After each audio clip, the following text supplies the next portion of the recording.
come to the most important topic of this talk, which is the differences in theology. So how does the theology of Seventh-day Adventism differ from the teachings or theology or doctrines of mainstream Christianity? That's a very good question, because it's more than just the day of worship that they differ from mainstream Christians.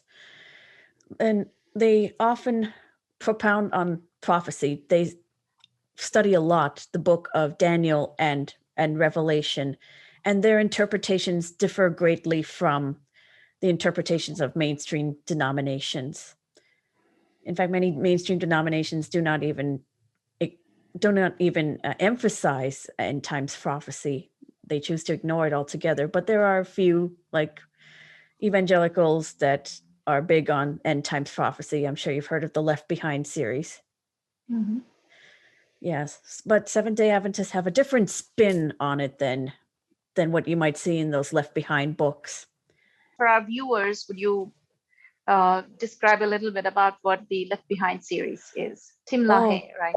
Yes, Tim LaHaye. So this is a series of books by two American Christian pastors that are about the rapture. And the rapture is when Jesus comes. It's this belief that before Jesus comes, those that are saved will be taken up into heaven first. They will just one day disappear. And those that are left behind will be left to suffer until Jesus finally comes again. And most of the people that were left behind the first time will be destroyed when Jesus comes. The Seventh-day Adventists have a little twist on that. They don't believe what these evangelicals believe when they write their Left Behind series. The Seventh-day Adventists believe that there will be a one world government. That will be a sign of the end times. And they believe that one world government will be the Vatican. They closely read books like Daniel and Revelation to justify their interpretation. Like, for example, in the book of Revelation, which is quite vague, but it has graphic imagery of beasts rising out of the earth and of a woman riding on top of the beast, which they term the whore of Babylon. And they have done some sort of gymnastics to justify that the whore of Babylon is the Vatican Church. And they believe the Vatican Church that heads the one world government will instate a Sunday law, meaning everybody in the earth, whether they're Christian or not, will be forced to worship God on Sunday. And the Seventh-day Adventists believe that the true remnant, which is them, they will be the only ones to go to heaven, because everyone will fall and they will worship on Sunday. I'm sorry. Perhaps you might have heard of this concept called the Mark of the Beast as well. I can explain a little bit. The Mark of the Beast is in the book of Revelation, and it is said that no one can buy or sell without it. In modern times, Christians, like especially evangelical Christians, have said that the mark of the beast would be like either a barcode to scan or a microchip that can be implanted. There's a lot of hysteria around the coronavirus vaccine that it could inject microchips into us, and many evangelical Christians especially believe that the vaccine is the mark of the beast. But for the Seventh-day Adventist Church, they believe the mark of the beast is worshiping on Sunday rather than Saturday. So that is definitely a theological difference that differs from mainstream Christianity. And like I said earlier, Seventh-day Adventists are the only denomination that are highly, highly skeptical of the Vatican compared to others. Okay. You said the woman riding the beast in Revelation is the whore of Babylon. Yes. Right. Yes. But in history, the whore of Babylon was the name given to Ishtar Ishtar. or Easter. Easter. Easter. Hmm. Easter is actually the name, not the name of the festival, it was the name of a person. Ishtar in some languages is called as Easter and spelled as Eostre. Hmm. Eos comes from Eos, meaning dawn. Dawn. So dawn as in the morning, which is why sunrise services. So if only they knew this history, behind who the whore of Babylon is and how they are worshiping her now, in the form of Easter, sunrise services, baking hot cross buns. So if only they knew all this, they would know that they're already worshiping the things that were condemned or that they are cursing, that they're already cursing in the form of, the beast, the whore of Babylon riding the beast and all these things. So I'm really sad that uh, it's such a big mess that they do not know, they cannot filter fact from fiction, and they end up worshiping the same things that they are cursing. Yes, that is a very interesting or point. wanting to stay away from. Yes, very, very interesting. Yes. Could you talk a little bit about your personal experience growing up with a Seventh-day Adventist believer who I believe is a convert? She is. Within the Christian religion itself, she was a convert. So a conversion within a conversion. Would you talk a little bit about that? Yes. So my mother was born and raised a Christian in the Methodist denomination in India. And she married my father, who was a Hindu. And for the longest time, she was fine with what she was raised with. But later in life, after much trouble and much uncertainty, you have to keep in mind that 9/11 had happened, and a lot of people were in that same state of mind as she was, looking for answers, feeling like the end of the world was coming soon.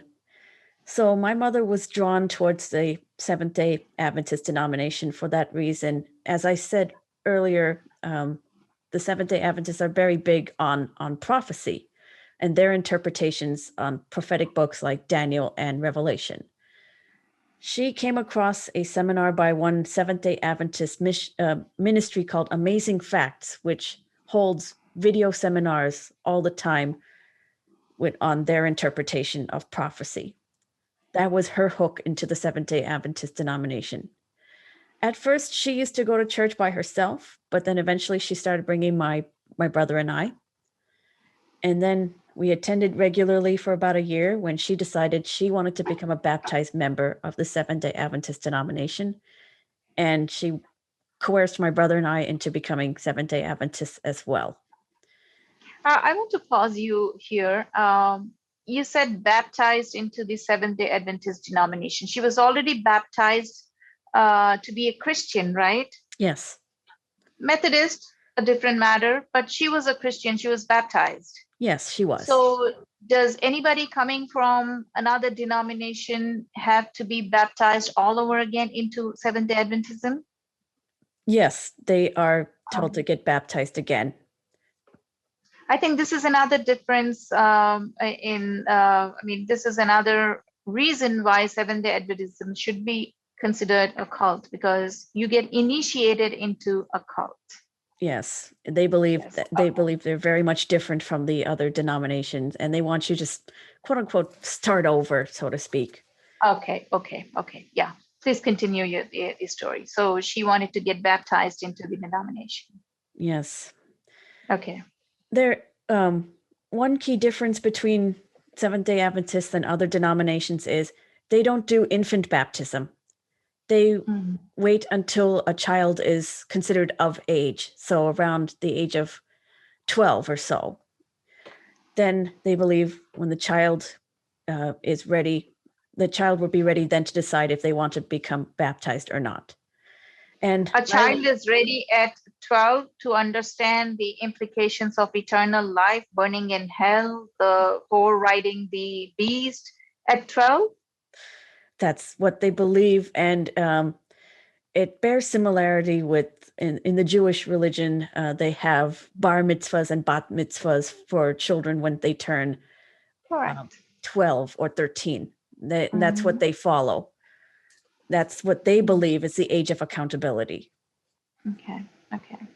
Yeah. So you were discussing about her wanting to be baptized into the Seventh-day Adventist denomination. Yes, and how she wanted my brother and I to do it. My brother and I were in the age group that we were considered able to make our own decisions, so to speak. I remember that day so well. The nights before we were to get baptized, which took place on a Saturday during a regular church service, we met with the pastor who came to our house to talk to us to ascertain whether we were making this decision on our own and whether we truly were ready for it. And my mother was sitting there, and even my father was sitting there. He never went to church with us and had no intention of converting. However, he was very adamant. He said that we would only say yes because our mother would pressure us. And he was right. Before the pastor came, she told us that if we did not go through with being baptized, she would not have a relationship with either my brother or myself. So when the pastor came, when she was there, of course, we said yes. And so we were baptized the next day on a Saturday.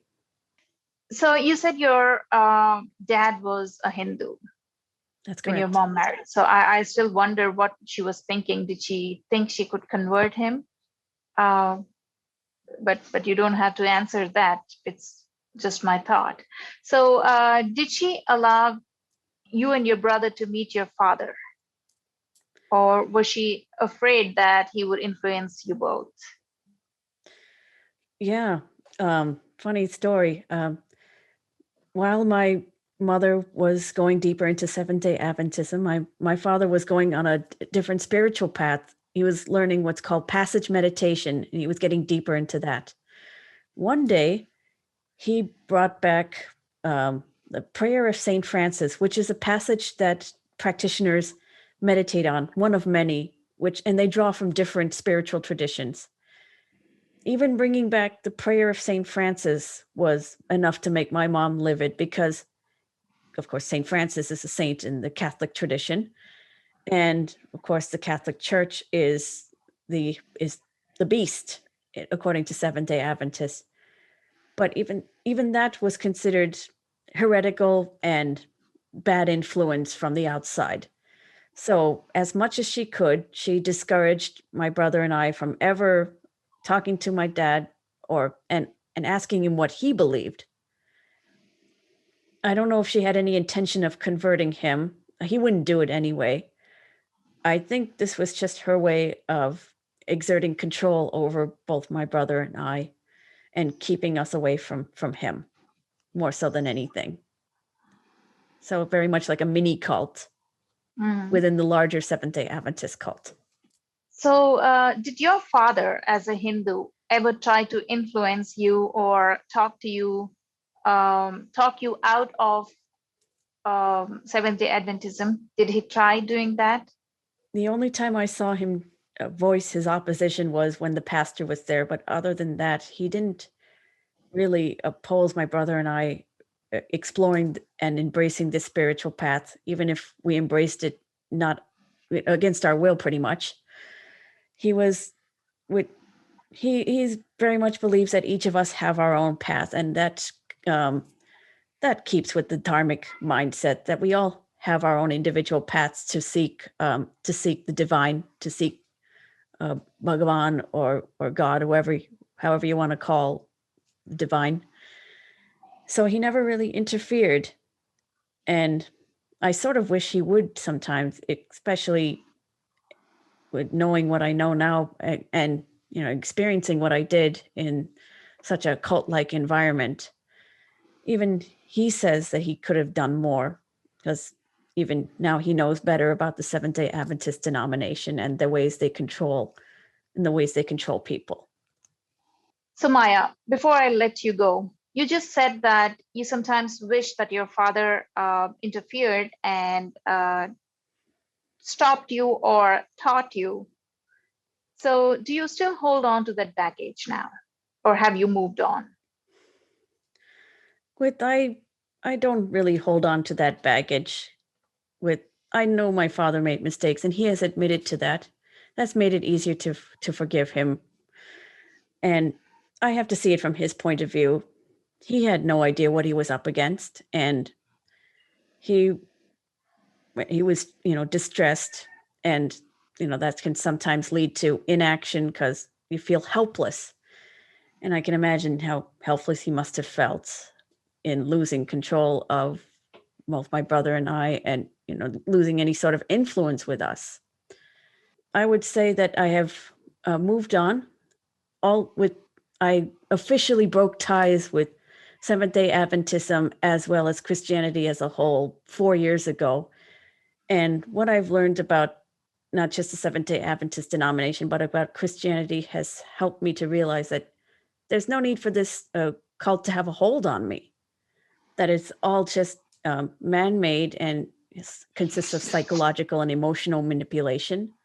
And that has helped me to shed that baggage, faster. You don't think about it anymore. I do think about it from time to time, but not as often. The more I carry on in life, the more I carry on in this journey of having now embraced Sanatana Dharma, the less and less I think about it. That's great. That's great. So, what are your goals now? What is it that you have set out on this path of intellectual warfare? So, you are in it. So, what are your goals? My goals are to raise awareness of the techniques used by Christian missionaries of all stripes to trick people and emotionally manipulate them into converting. And my hope is to raise awareness also among Christians of how perhaps they've been bamboozled all these years, and not through any fault of their own. More often than not, they're born in it. But my goal is to raise that sort of awareness, that sort of higher conscious, that what has been created for them is not what it seems, so to speak. That's a good goal, and I wish you all the best. And I commend you once again, and your journey is truly admirable. All right. So, thank you for coming on the show on such short notice, and thank you for sharing the things that you did. Thank you for having me on. Namaste. Yeah. Thank you all for watching. I'll see you in another episode. Until then, namaste.